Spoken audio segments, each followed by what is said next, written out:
Hey, this is okay, and I am in a mad dash to finish this comic coloring. This is the last panel I have to color. I've saved the best for last, and I realized in my last video I didn't really go into too much detail about the characters, so I'm going to do a little bit more of that while I go into coloring. And I'm also going to explain real quick on how to color and shade in a mad dash, how to do that real quick. One way to do it is to go in each individual thing, but in a big group like this, there's a lot of colors, a lot of selections.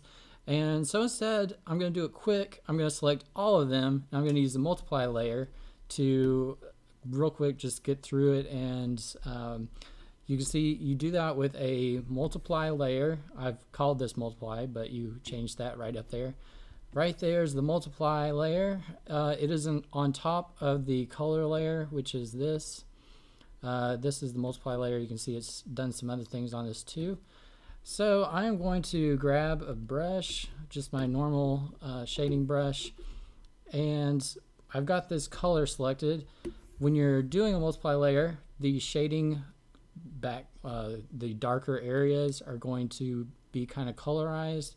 At least I like that to be colorized a little bit, just to kind of give it a little more life. So let's see, depends on your lighting, the environment. You might want a blue or a green, what kind of colors or lighting is going on in your environment. I'm going to go with this kind of red-orange just because it does well on skin tones. Alright, so with this multiply layer, it's kind of like it's just adding a shading effect, and I'm going as fast as I can to get all of this done. I have, what is this, 15 minutes now until I've got to start uploading it to the website and all that, and this has been so much work. I am really curious, so if you get this comic, please let me know if you like the high resolution. This is a bigger page size than I normally work with, so you're gonna get more details, and it's just gonna look like it's you know, more detail, a lot more detail. And I'm not sure if I shot myself in the foot doing this.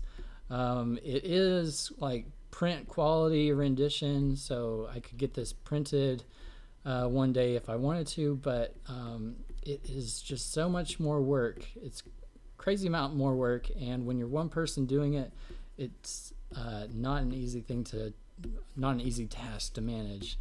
And I'm not sure I should have done it, but if you guys like it, I'll continue doing it. The only thing is, it takes more time to do a comic whenever you do this much detail and stuff. So it would mean less less comic work, less comics, but like a more quality, I guess you would say. I don't know what the best word for it is, but it would look more detailed, but there would be less comics.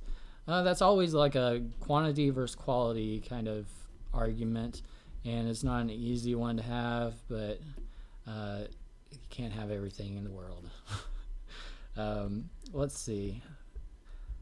These characters in this chapter, in chapter 1, I made sure to kind of follow the original movies and develop the characters, kind of introduce them, and make sure you understand who the character is and their backstory.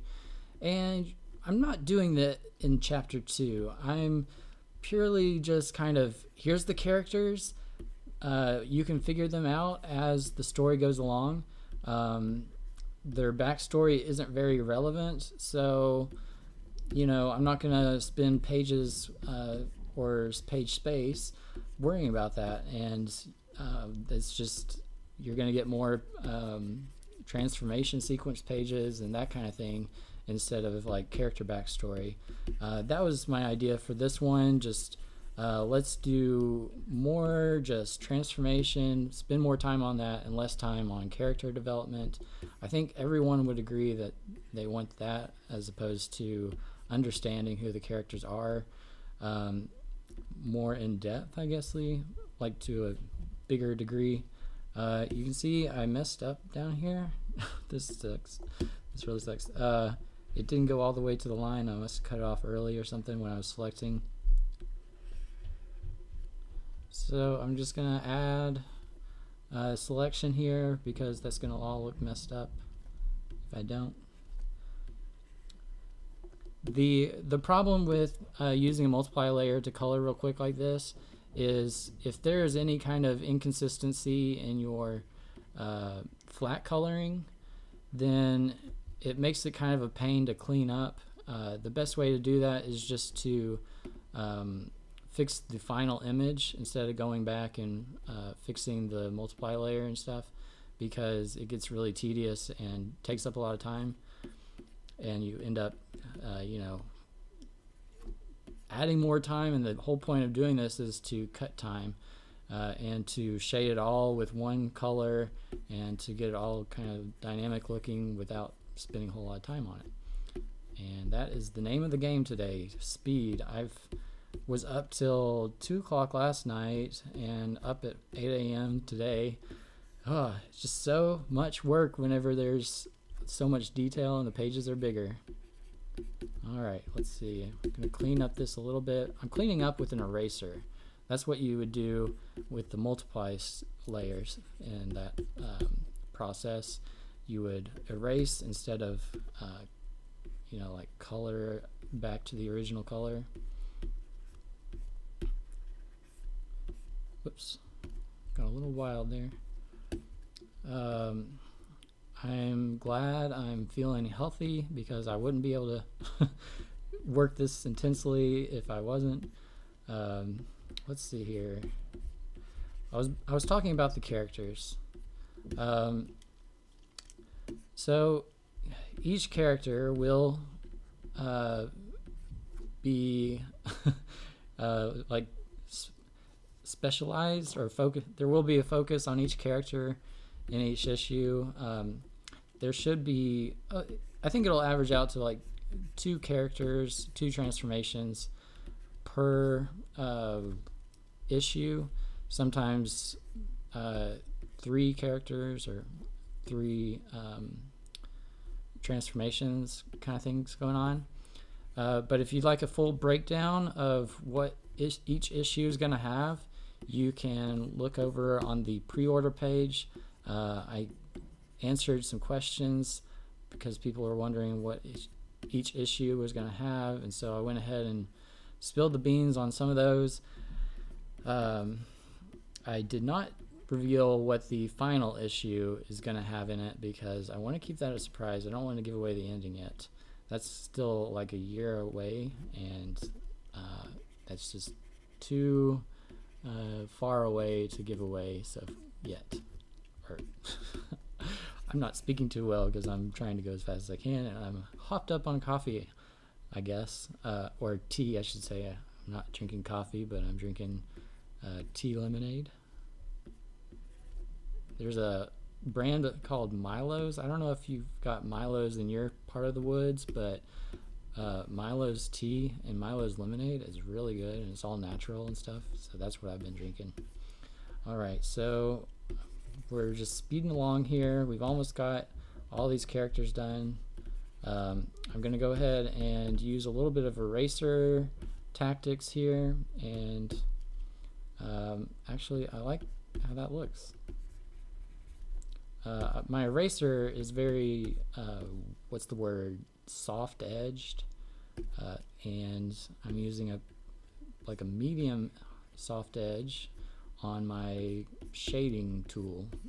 So it's nice to kind of get a variety of edges on your lines. So I would suggest having an eraser and a drawing tool that are different hardness of edges. That way you get kind of a interesting lines, line work, shading work kind of thing on the it's actually shading, but I guess you'd call it line work.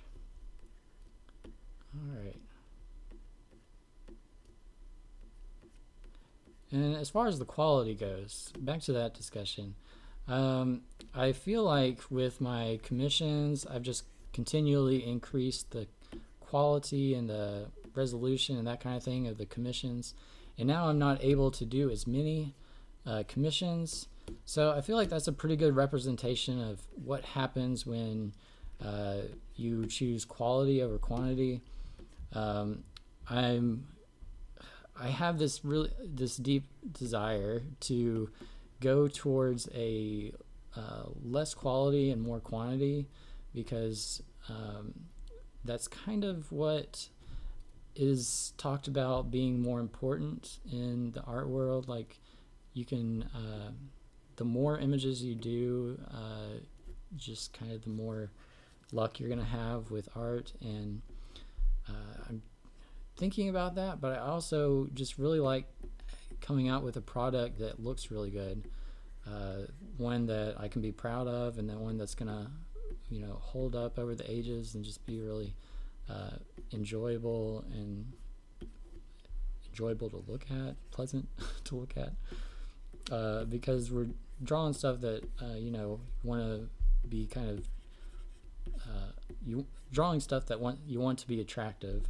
So that's kind of my thinking, is like, I want it to look good. I would like very much to do just a kind of like a quick comic, not one that doesn't require a whole lot of detail or attention to detail, and it's just very gestural, I guess, with ink work and more of like a penciled comic, so I can get some ideas out there, because I have a lot of stories and not enough time to turn them all into good looking comics. Alright, so it looks like we are pretty much done here.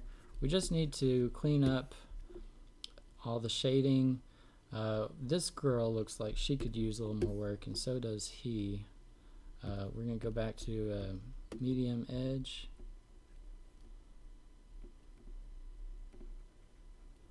We're going as fast as we can, but we're trying not to just go so fast that it starts looking like a mess. I talk about myself in, not in third person, but maybe in second person. I don't know what the word is for that, but I say we instead of I, like, all the time. I don't know, it's this habit I've gotten into with talking to I guess myself while I'm talking to you guys, because there's nobody in this room and I'm just talking and having a conversation with myself. I feel a little crazy. Alright, so I think I say we to make myself not feel crazy, but I probably sound crazy. I need some sleep. I think that's what's going on.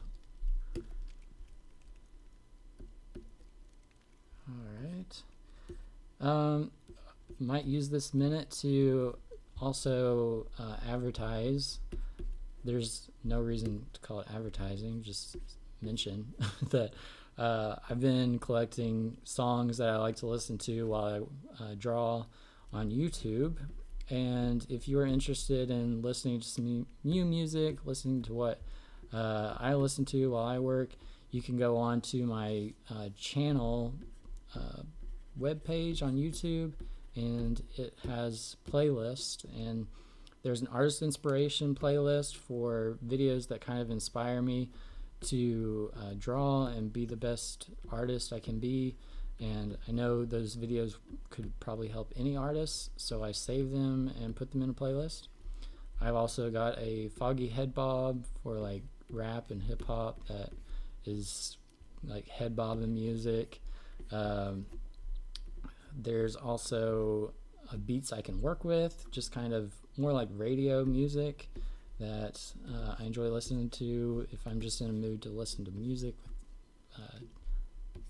with words and that kind of thing.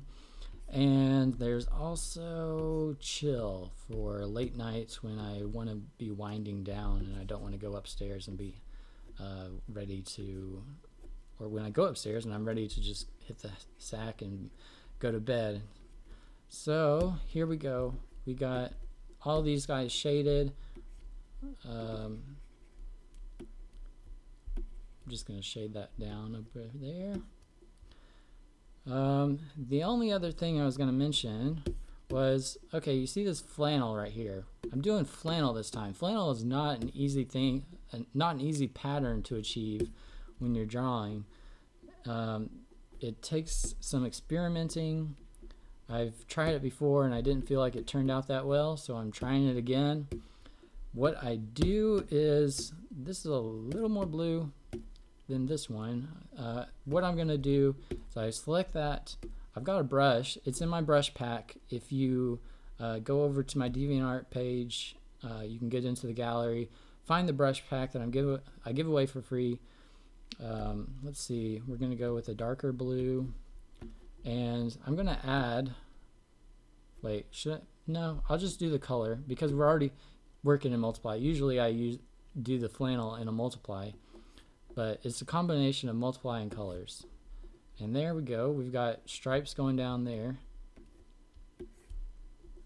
and now we go stripes this way. And again, this is the 185 brush. It's right down there, and that's how I'm going to achieve the flannel look. It also is good for like water effects or just striation lines. And there we go. We are done. That is a quick way to shade. I'd like to put a logo on his shirt, but I don't think I have time. That is the story of my life right now. Not enough time. Oh, you see, I might want to say how you would fix something like this. A quick way to do that would be the smudge tool. Get a little bit smaller. Crap, I'm doing the wrong layer. We go up to the multiply layer. We just smudge it down a little bit. Smudge, smudge, smudge. Yep. And the full comic is about to be released. I did not have time to get a cover done, so I will be working on a cover probably the rest of the day. We'll get that out as soon as I can. And there will also be an audiobook available with this comic. We're going to be working on a second chapter to the audiobook.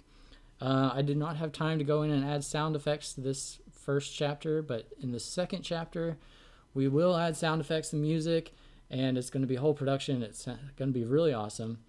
If you like listening to audiobooks, if you like this kind of erotic kind of fetish kind of stuff, it's a mixture of the two, and I think we're going to be releasing these chapters through my DeviantArt, just like these comics. Uh-oh, that is the timer. It's time to put the paintbrushes down and upload this to the website. This is Wendy Wonka Chapter 2, Issue 1. I think I'll put a background on here and then I will upload it. So if you're interested in this comic, go over to my DeviantArt page, follow the link in the description below, and you can order this through Gumroad. It's going to be a great series. I love Wendy Wonka and the whole chocolate factory storyline.